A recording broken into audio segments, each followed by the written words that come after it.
Hi guys, it's Jake here at Canadian Cutting Edge, and today we're taking a look at another buck knife. This is the BUCK Vantage. The BUCK Vantage has been out for a little while. It's a very popular knife for buck. It comes in a couple sizes. It comes in all three of their grades of knives. This one is a Vantage, which is their lowest grade. You can get the BUCK Vantage in a Avid grade, and you can get it in the Pro grade. And in the Pro grade, it has S30V stainless steel. The steel in the Select grade here is 420 HC. I think in the Avid series, it's 420 HC as well. I'm not sure. It comes in two different sizes. This is the large. You can get it in the small. I'm not sure if there's a medium. I don't think so. And small is sub 3-inch, sub 7.6 centimeters. So for all those people that live where you have to have smaller knives. Liner lock, you can get versions that have serrated, partially serrated edges or fine blade. You can get it with coated steel or satin steel. You can get it with wood handle scales. And the wood handle scale version actually has a Boy Scouts logo embroidered on it. It's a Boy Scout endorsed. Is that the right word for it? I'm not sure. But the Boy Scouts, have chosen the BUCK Vantage as one of the knives that they recommend for their scouts. BUCK has a relationship with the Boy Scouts of, I'm not sure if international or just United States or not. But, so it's a knife that is a solid, good knife that comes a whole lot of different ways. And it's just a good classic folder. I'm doing the whole review before I get to the tabletop. Why don't you just stick around for the whole review and let's take a really good look at the BUCK Vantage. And the one that I have is model 345 or 03450 OD-C.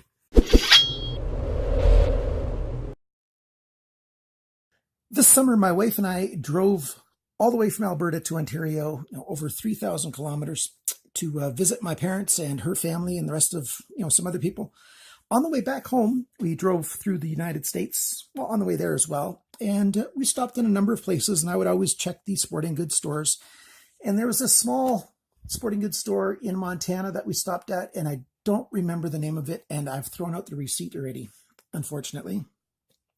But I did write down everything. I bought this knife for $22 US, $21.99. It was in a clam pack instead of in a box. I've seen on the internet that they come in boxes as well. So there's the Select sticker, 345 Vantage, proudly made in the United States, 420 high carbon steel, reversible pocket clip for right and left hand carry, tip up. And, there's a picture of the knife. And the picture is actually stonewashed, but mine's satin. So that's, a difference that they made since they started the promo. Yes, it's a flipper. Yeah, 420 HC, drop point, Rockwell hardness of 58, glass reinforced nylon, injection molded, decent handle scales.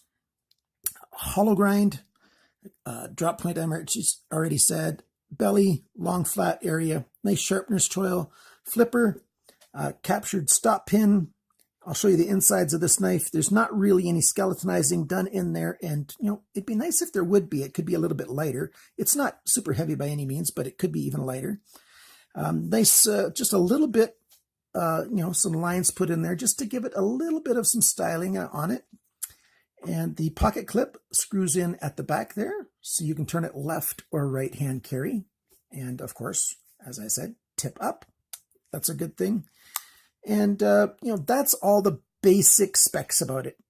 You've got a little steel, it might be aluminum, sort of back spacer at the very back, and then one pillar. So I call this an open pillar construction knife, even though it's got more than just pillars to put it together.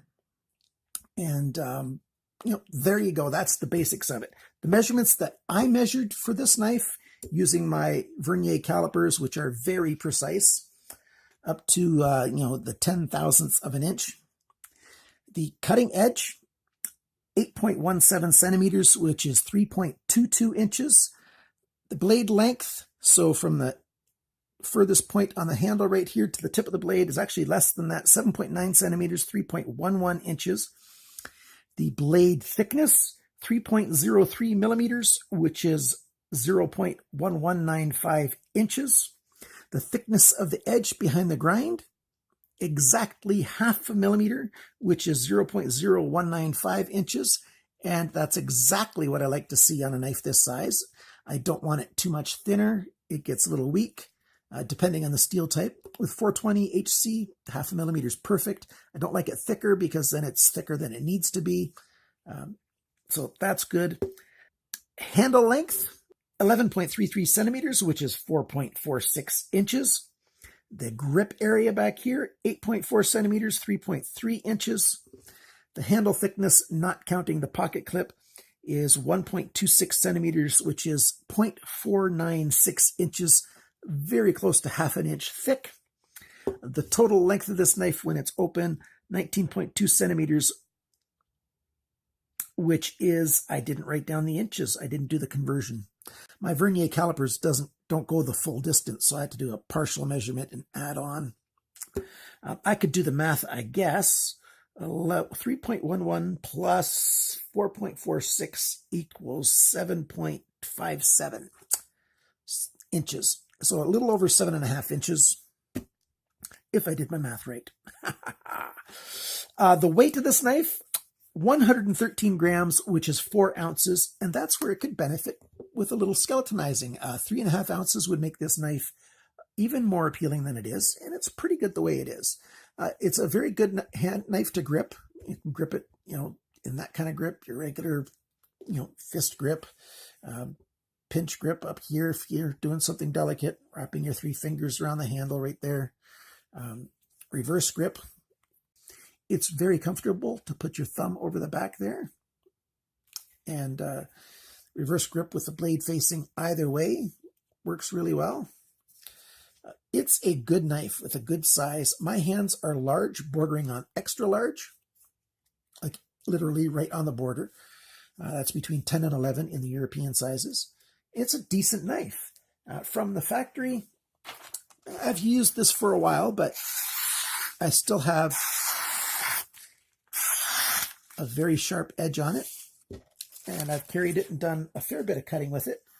Not an extreme amount, but a fair amount. Let's try to see how much it takes to cut some of this paracord. There's 4 strands of paracord, and it just flies right through them very, very easily. Easier than most knives that I've reviewed lately. And slicing it, it just slides right through. No problem at all. A little bit of wood.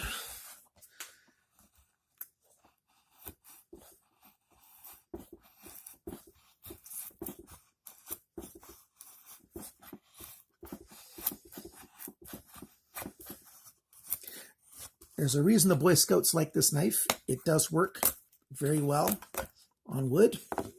I don't have an apple handy to do a cut test, so we can show you with a banana. Very smooth cut through there.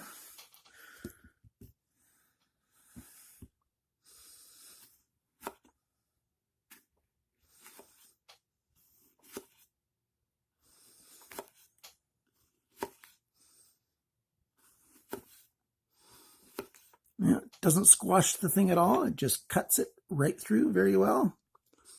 This way, again, same thing, without the skin to protect it. Lots of times they would just get squished, but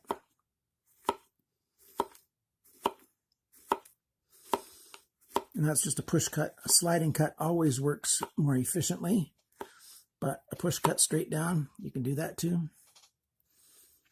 Let's check what it looks like in the pocket and how well that works. The pocket clip works very well. It gives a good amount of grip without being overly grippy. It's sort of a stonewash grip, so it doesn't stand out. It's not super flashy. You see a tiny bit of the knife in the pocket if you're looking downwards, and most of us are because we're taller than the crotch area on the average man. So yeah, you can see, if you're walking around looking at somebody, you can probably see something like that. there's a bit of a knife there, but not a big deal. I'm not sure what I want to say about this knife other than you can get it just about any way you want. And I mentioned those different ways before already. So this isn't a super extensive review other than that, it's a nice knife. Here, let me show you a picture of the insides of the washers and, the non-skeletonization and everything. So here's the knife all taken apart. I'll zoom you guys in just a little bit. There's the blade, stonewash on the flats, satin there, pocket clip, glass reinforced nylon pieces, and they screw in there and there onto the liners, and they didn't skeletonize anything here to save a little bit of weight. There's the holes where the captured stop pin, runs to the either end and stops. The access, the liner lock spring is a pretty aggressive spring pushing all the way to that side. But, that's not too bad.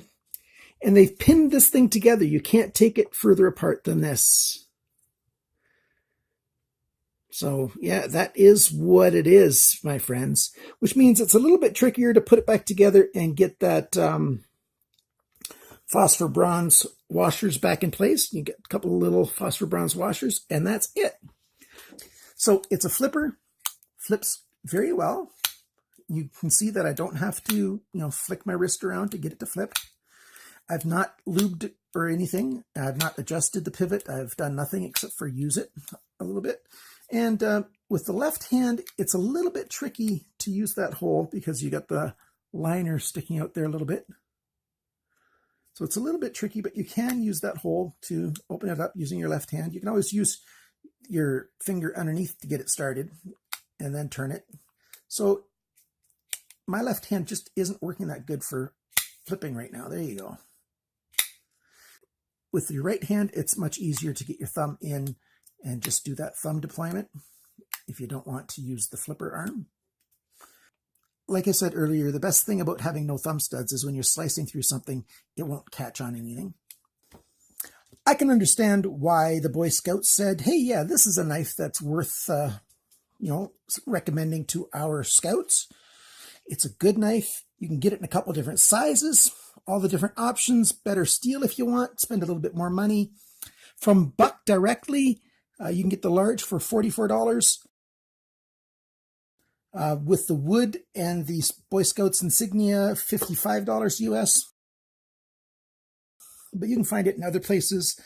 In Canada, Canadian Tire has got the large select version for $35.99 in black. That's their regular price.